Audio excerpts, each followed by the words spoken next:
À medida que o homem progride moralmente, mais se aperfeiçoará o processo da sua comunhão com os planos invisíveis que lhe são superiores.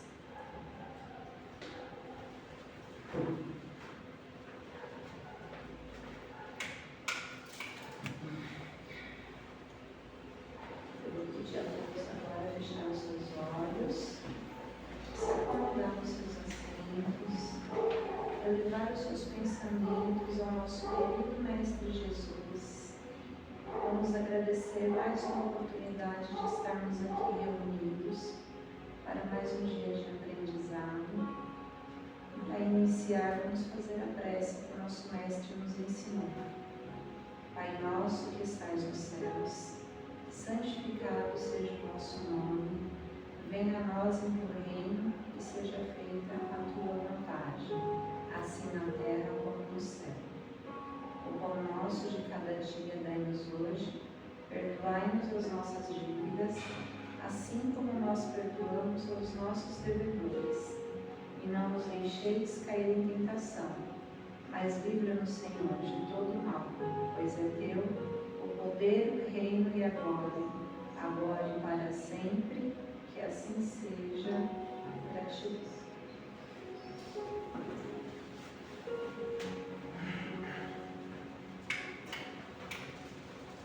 E hoje, terça-feira, 25/11, o tema da palestra é Tudo me é lícito, mas nem tudo me convém. A nossa irmã Cláudia, que retirou do Evangelho segundo o Espiritismo, capítulo 17, o item 7. Tenham todos uma boa palestra.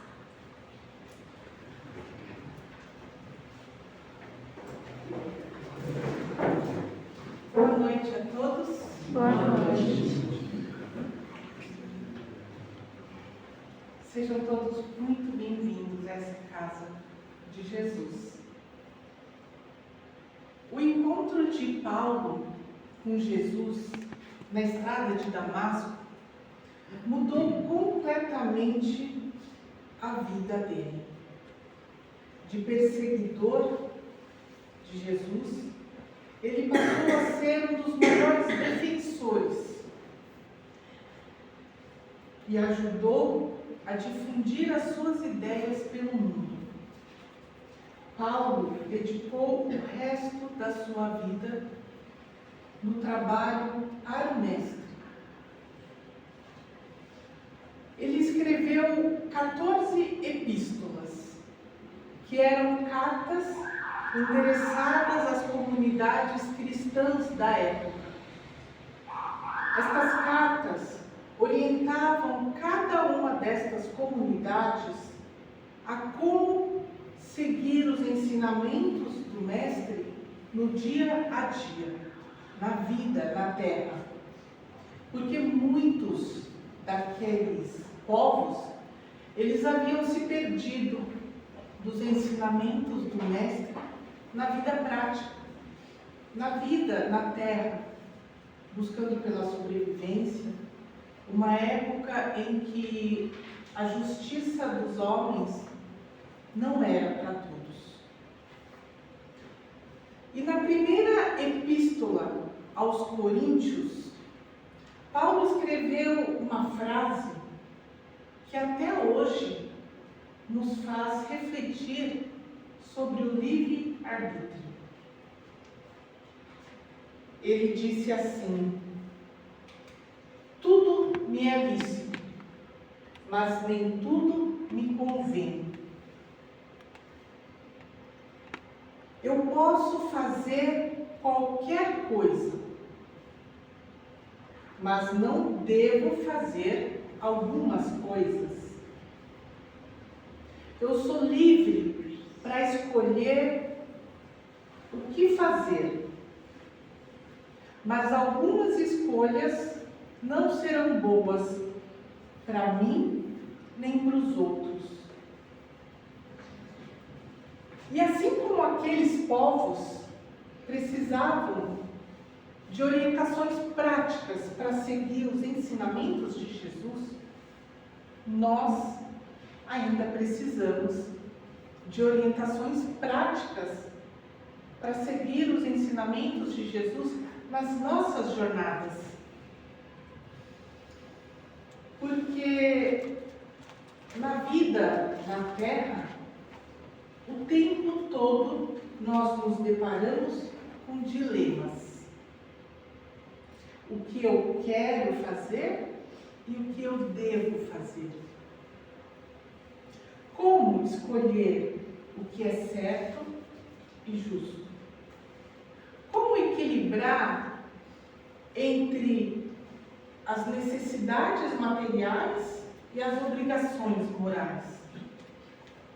Como caminhar nesse meio termo entre trabalho, família, dinheiro, caridade,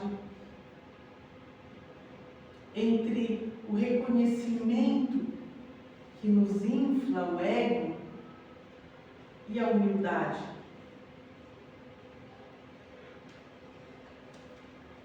Como Deus nos conhece muito bem, e Ele sabe que nós encontramos desculpas para tudo. E para evitar situações como aquelas em que, quando a gente está enfrentando uma dificuldade muito grande, a gente virar para Deus e falar assim: se o Senhor estivesse aqui, vivendo na terra, aí o Senhor sabia o que é bom. Porque as coisas não são tão fáceis aqui não. No seu mundo aí, tudo é mais fácil. Não tem que trabalhar, não fica em dúvida entre trocar o carro e fazer caridade. Exatamente para não cairmos neste tipo de debate com o nosso Pai, Ele mandou o Filho dele encarnar entre nós, viveu aqui, sofreu aqui, e Jesus nos mostrou que é possível, sim, amar a Deus, fazer o bem, amar o próximo como a si mesmo e viver lutando pelo sustento, pelo pão de cada dia. Ele viveu entre nós e nos deu um exemplo de como nós devemos seguir. E entre todas essas ilusões que nos aparecem a todo momento, não é difícil seguir no caminho correto e justo. É só nós nos lembrarmos que somos espíritos. Por trás de cada rosto tem um espírito, vivendo uma experiência na carne, como muitas que já vivemos e outras tantas que vamos viver. Dentro de cada corpo aqui de carne tem um espírito que mergulhou neste corpo, desceu para este planeta, submeteu-se ao esquecimento para viver, para ser guiado pelo coração. Porque os nossos corações, eles conhecem. Cada um do nosso coração aqui conhece Jesus. Amélia Rodrigues, ela disse que quando Jesus recitou o seu canto de amor, todos os espíritos encarnados e desencarnados no universo receberam a mensagem. Esse hino de amor mudou a vibração do planeta e do entorno. Foi Jesus ensinando a cada um de nós sobre o seu amor. E para continuar esse trabalho, para continuar nos ajudando, assim como Paulo mandou as epístolas para vários povos, Jesus nos mandou o Consolador prometido, a doutrina dos Espíritos. E para nos ajudar aqui na reflexão dessa noite, eu vou trazer do Evangelho segundo o Espiritismo, capítulo 17, que tem um nome bem sugestivo, Sede Perfeitos. O item 7, o dever. E é Lázaro, amigo pessoal de Jesus, aquele cujo lar era que Jesus procurava nos momentos de dificuldade na sua jornada na terra. Quando Jesus precisava de um descanso e precisava sentir o calor e o amor de uma família, era até a casa de Lázaro que ele ia. E Lázaro, sempre muito amoroso, ele nos explica o seguinte: o dever é a obrigação moral da criatura para consigo mesmo primeiro e em seguida para com os outros.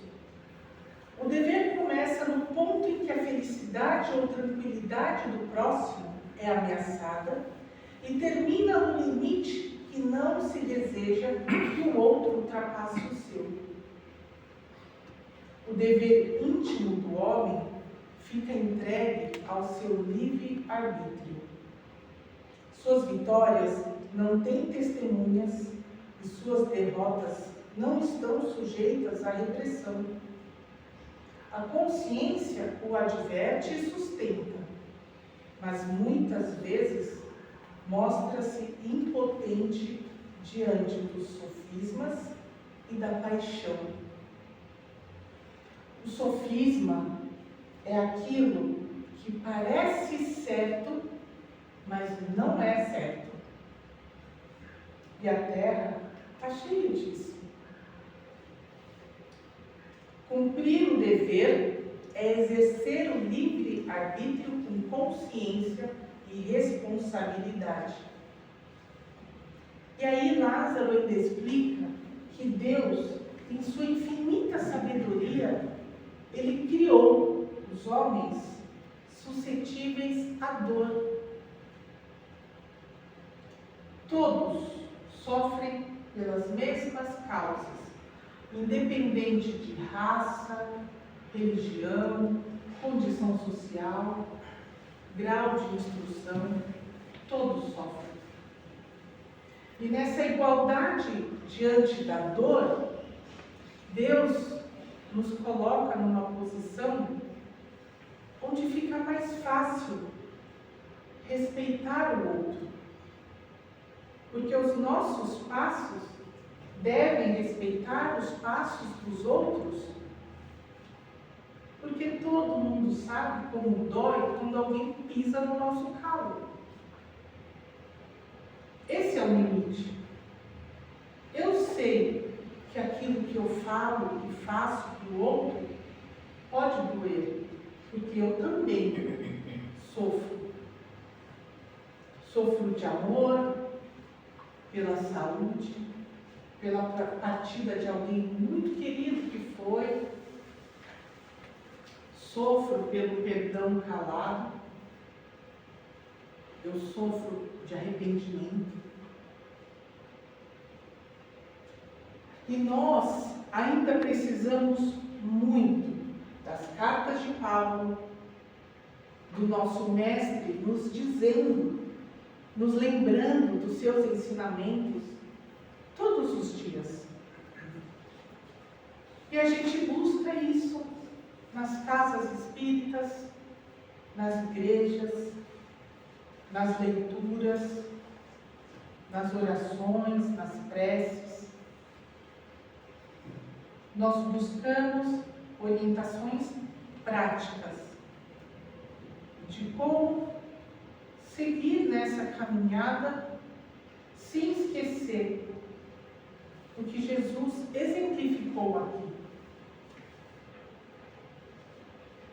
E Jesus, Ele precisa de nós.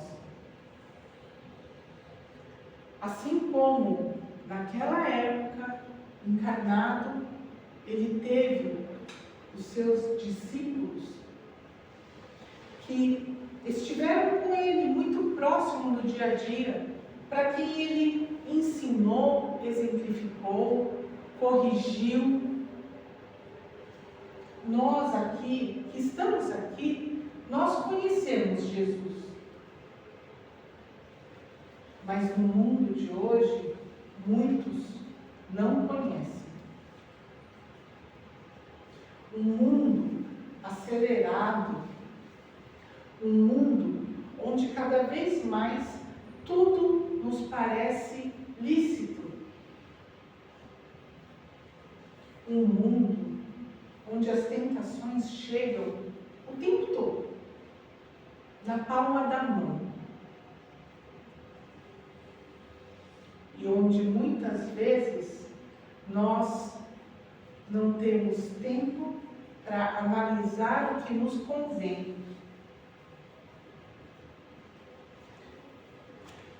Nós precisamos assumir a nossa responsabilidade como seguidores do Mestre e levar para o mundo aquilo que nós já sabemos.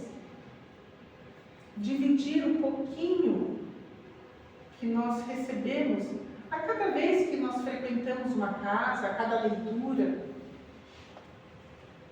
em forma de conselhos, abraços. Nós precisamos olhar para o próximo e cada vez que olharmos para o nosso próximo, nos lembrarmos do Mestre. Que nós temos que ter o tempo todo consciência para fazermos as nossas escolhas a cada dia. Que nós tenhamos disposição e boa vontade para trabalhar pelo Mestre. Porque os ensinamentos que nós recebemos aqui são como sementes de luz que o Mestre nos entrega. Ele nos confia essa semente. Eu posso sim guardar essa semente só para mim. Guardar essa luz só para mim, para o meu proveito. Mas eu não devo. Porque o bem que não é compartilhado, ele perde a sua força. O amor que não é compartilhado, ele perde o seu poder. O egoísmo, ele ofusca tesouros e talentos. O egoísmo nos faz desperdiçar sementes de luz que poderiam ajudar a outros, que poderiam abrandar dores. Essas sementes que nós recebemos de Jesus, a cada vez que paramos para louvá-lo, para lembrar dos ensinamentos dele, elas devem ser plantadas pelo mundo, ao longo da estrada que nós percorremos nesta jornada, para que elas se transformem em belas árvores. Fazer o bem é assim.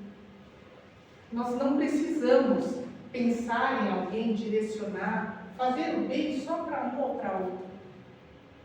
Fazer o bem sem olhar a quem é espalhar pelo mundo essas pequenas sementes de luz que vão se transformar em árvores frondosas, que vão atenuar desertos. e que vão oferecer sombras aos outros caminheiros que virão. E quem sabe, nós mesmos,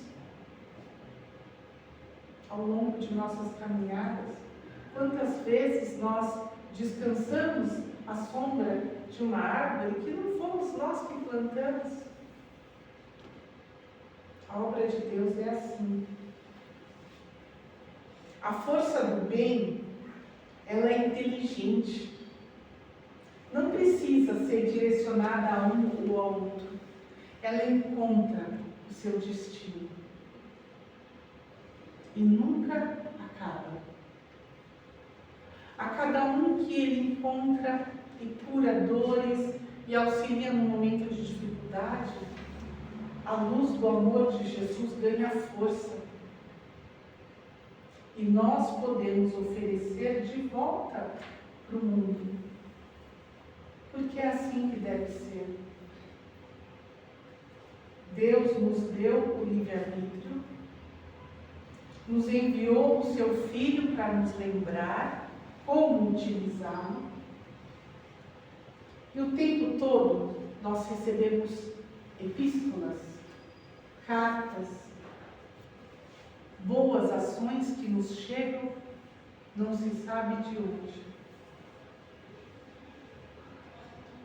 E para complementar essa reflexão, eu trouxe um livro, Palavras de Vida Eterna, que é de Chico, por Emmanuel. E sempre Emmanuel, toda vez que alguém para estudar um pouquinho, eu tenho certeza que encontra Emmanuel no meio do caminho. E ele é cirúrgico. Na abertura do capítulo 44, nós temos mais um versículo da primeira epístola de Paulo para os Coríntios, e que serve para nós. É uma palavra de motivação. Ele diz assim: portanto, meus amados irmãos, sede firmes, inabaláveis e sempre abundantes na palavra do Senhor, sabendo que no Senhor o vosso trabalho não é vão. E é sobre ação. O capítulo se chama Ação. E Emmanuel nos dá um choquezinho para que nós prestemos atenção às nossas atitudes corriqueiras do dia a dia. Para que nós caminhemos conscientes. Porque muitas vezes acordamos de manhã, passamos o dia todo, paramos para as refeições, trabalhamos, vamos para casa, deitamos e nem percebemos o que nós fizemos. Não percebemos ao final do dia se nós plantamos sementes ou derrubamos árvores. Porque às vezes nós fazemos isso. Nosso coração, ele está tão conturbado que, sem perceber, descansamos debaixo de uma árvore e derrubamos depois, privando outros dessa sombra. Então eu gostaria de ler. Emmanuel diz o seguinte: nas lutas do dia a dia, somos todos impelidos a várias operações para avançar no caminho.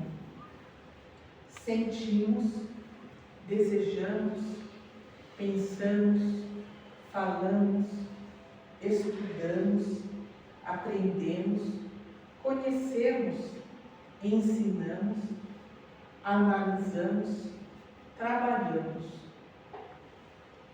Entretanto, é preciso sentir a necessidade do bem de todos, para que saibamos desejar com acerto. desejar com acerto para pensar honestamente. Pensar honestamente para falar aproveitando. Falar aproveitando para estudar com clareza. Estudar com clareza para aprender com entendimento. Aprender com entendimento para conhecer discernindo. Conhecer discernindo para ensinar com bondade. Ensinar com bondade para analisar com justiça. E analisar com justiça para trabalhar em louvor do bem. Porque, em verdade, todos somos diariamente impulsionados à ação. E pelo que fazemos, é que cada um de nós decide quanto ao próprio destino, criando para si a mesma inquietante descida à treva ou a sublime ascensão à luz. Somos nós, nas escolhas do dia a dia, o tempo todo, que decidimos como será o mundo que nós desejamos.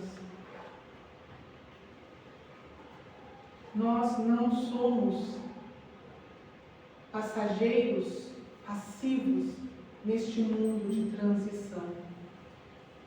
A transição planetária, essa melhoria do nosso planeta, depende de nós. Somos nós que impulsionamos o planeta na direção do bem, da evolução. Porque cada um de nós aqui é um espírito encarnado com um propósito: melhorar a si e ao outro através do amor de Jesus. O Mestre nos entregou o seu tesouro mais precioso, o seu amor. E quando nós conhecemos o poder do amor de Jesus, quando nós vislumbramos uma pontinha desse sentimento, isso nos incendeia. Já não dá mais para acordar de manhã e dormir à noite sem agradecer. Agradecer por aquilo que nós já recebemos. Porque nós já temos o amor de Jesus no nosso coração. Que possamos sentir esse amor nos aquecendo, nos inspirando e nos motivando. E que nós estejamos atentos, porque o Mestre precisa de nós e nos chama ao trabalho. Que saibamos reconhecer os sinais e aceitar o convite do Mestre Jesus ao trabalho na sua seara. Ele precisa de cada um de nós. Uma ótima noite.